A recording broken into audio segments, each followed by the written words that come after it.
back to another video, folks. Today we're reviewing on 76005 from LEGO Marvel Spider-Man Daily Bugle Showdown set from way back in 2013. This set has 476 pieces, 5 minifigures, 4 of which is unique to this set, and retailed for $49.99 USD. And without further ado, let's move on to the next section. So onto the minifigures of this set, we actually have 4 exclusives as mentioned earlier, including J. Jonah Jameson, Nova, Doctor Doom, and of course Beetle. The only non-exclusive is actually Spider-Man, which has appeared in all of those different Ultimate Spider-Man sets across the years. And yeah, he's not that important. That's because it is really overused. But with that aside though, my favorite is probably Doctor Doom, just because he's the only Fantastic Four minifigure that has appeared in minifigure form to date. Otherwise, he just has a really detailed minifigure prints on him, such as the torso piece, and also he's the only one with leg prints, which is a plus point. Next on for other minifigures, we also have Nova with his iconic helmet, and of course Beetle with his iconic wings as well, and just the printings on him just look really amazing like Doctor Doom.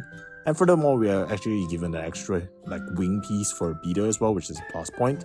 Next on for other minifigures, we also have J. Jonah Jameson and Spider-Man, both of which appear in the new Daily Bugle set as well. And if I were to compare the two versions of these two characters, I would say that for Spider-Man, the new version is definitely better since it has more details as compared to the one in this set.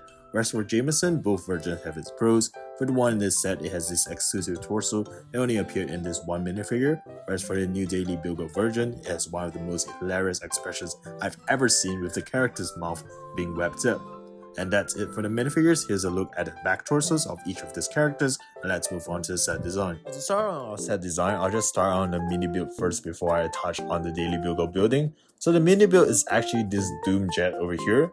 So first of all, this Doom jet can actually hold up to my minifigure, which is Doctor Doom inside over here, and you can kind of flick this part up so that you can see Doctor Doom inside. One thing I recommend is to not put on the cloth for Doctor Doom, just because it will damage it if you put it inside here.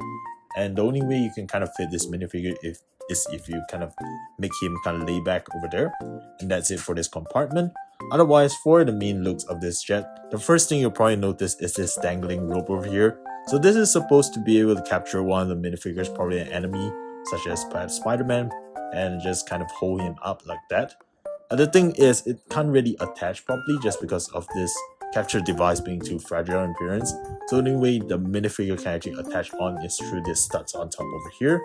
And that's how you kind of pull this minifigure up if you want to. Otherwise, the rope is practically useless. But looking onto the design of this particular plane, the first thing you'll probably see also is the propellers of this plane that you can kind of oscillate in all directions.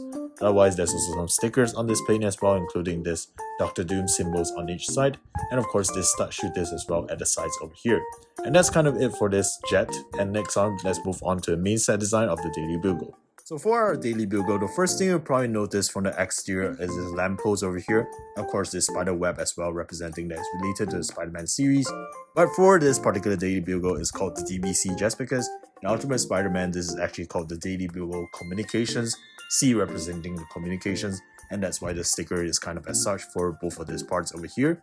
Otherwise, you can also see a big ass television of Mr. Jameson over there in front as well, holding his newspaper up in an angry mood, perhaps scolding Spider-Man and questioning who is exactly Spider-Man inside the sticker. I actually really like this particular stickers over here just because it looks really retro in appearance as compared to the new one right now with that big screen over there.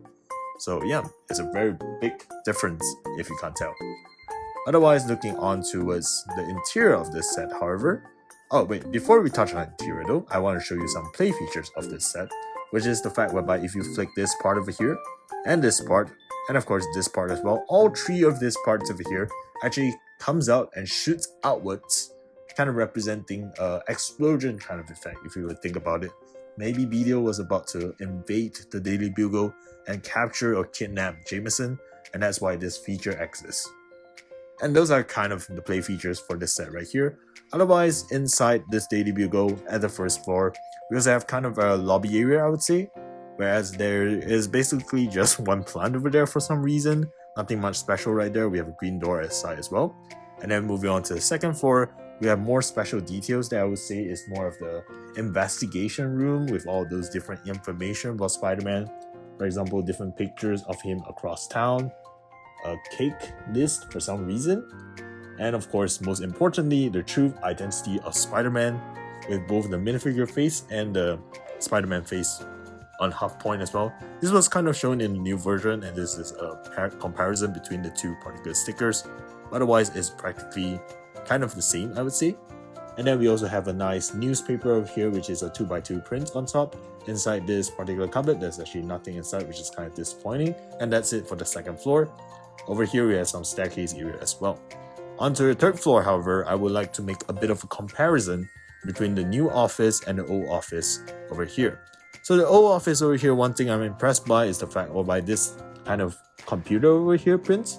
It's actually a print. It's a 2x2 print, which is very impressive to me just because the new one is actually a sticker, which is kind of disappointing if you would consider that it's from recent years and you would think that LEGO would give a print for that particular big set as well. But nope, they provide a sticker. And that's the only point that I have that I'm kind of disappointed with the new Daily Bugle Jameson's office. Otherwise, as compared to this old office over here, the new one definitely triumphs in comparison just because it looks much more majestic as compared to this old one over here. But this old one just kind of gives some nostalgia to me, if I were to say, just because it kind of looks mini and cute in comparison.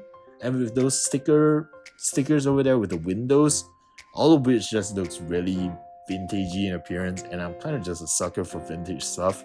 So looking at this kind of makes me happy. So yeah. And then next on for our final floor, we have this part over here, which is basically a section whereby Spider-Man can kind of do his roof stuff. For example, using this play mechanism, you can kind of flick Spider-Man off like that, and you'll kind of fly off to another location, which is kind of nice to get. And otherwise, this part over here is basically just a play space for you. Over here, we have other play mechanisms earlier that was shown. And last play mechanism we have is actually this part over here that you can kind of pull out. And yeah, Spider-Man can basically enter into Jameson's office when and where he likes to, which is pretty cool, I would say. Now, before I touch on the final verdict of the set, I would like to talk about this little mini build over here as well, which is a trash bin. I almost forgot to talk about it, honestly. But yeah, basically you can kind of fill out some trash inside if you want to, and that's kind of it for this build. Now onto our final verdict, I would say the aesthetics of this set is actually really good in my opinion, especially considering back then we didn't have a lot of modular Marvel sets, and therefore this was the only one available back then. And thus, I would actually give this a solid 9 in my opinion.